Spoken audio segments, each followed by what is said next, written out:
Welcome to Alley Picked. Today, I've got a special...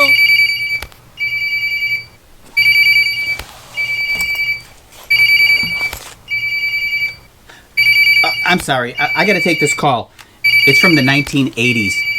Hello?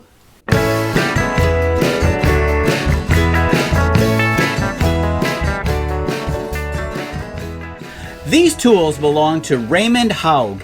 He died in 1987. He built lots of things, lots of cabinets. He lived here. Now his daughter Janet just gave me all his old tools. I haven't gone through them yet, but I'm really excited to see what's inside. It's kind of like going through Al Capone's vault, also from the 1980s.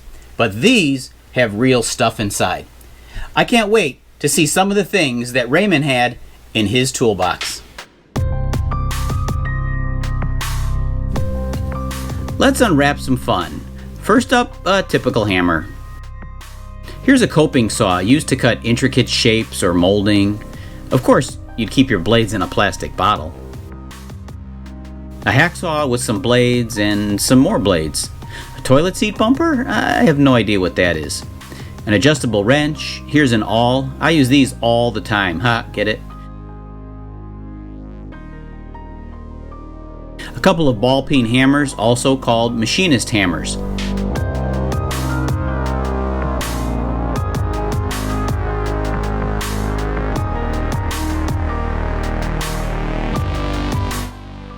I like these wire cutters. He engraved his name here.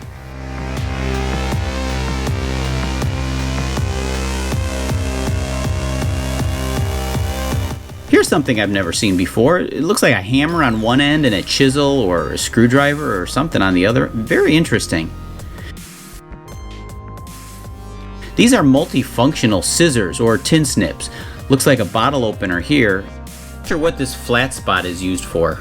A screwdriver on the end. Jaws in the middle, which can be used for pliers or to open up stuff.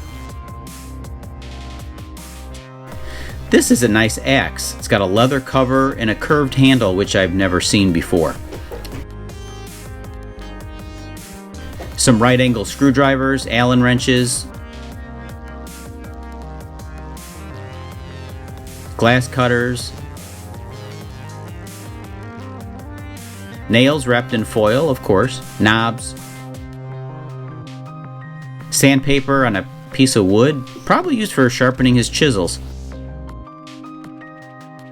Here we are at the end of tool bin number 1. I can't wait for number 2.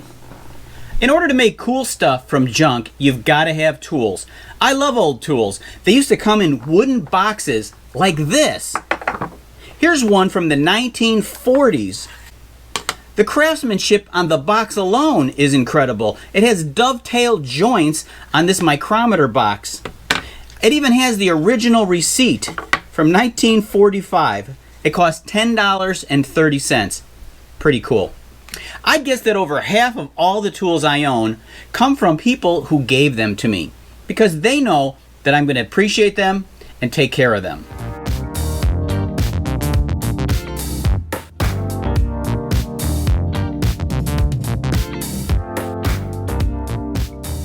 This tool looks like a wire stripper. Not sure though. I'm going to have to visit this one later.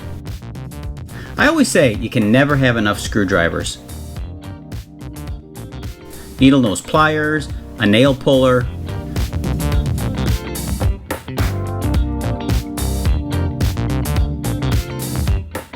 this saw looks like it's been put to work over the years and now it's in need of some restoration.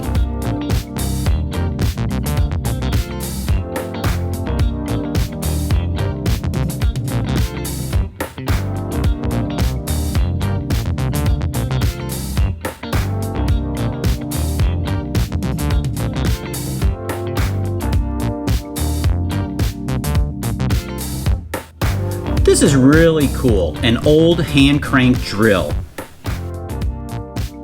Another drill, bonus.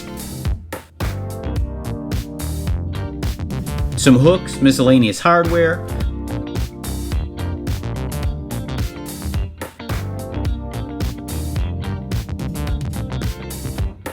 Looks like some oil in here.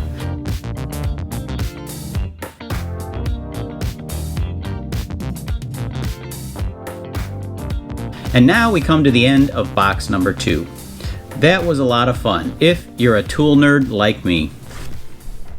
Thanks for watching Alley Picked, and thanks for going through Raymond's old tools with me. I never met him, but I think I can appreciate him and know a little bit about him through his tools. Until next time, I'll meet you in the alley.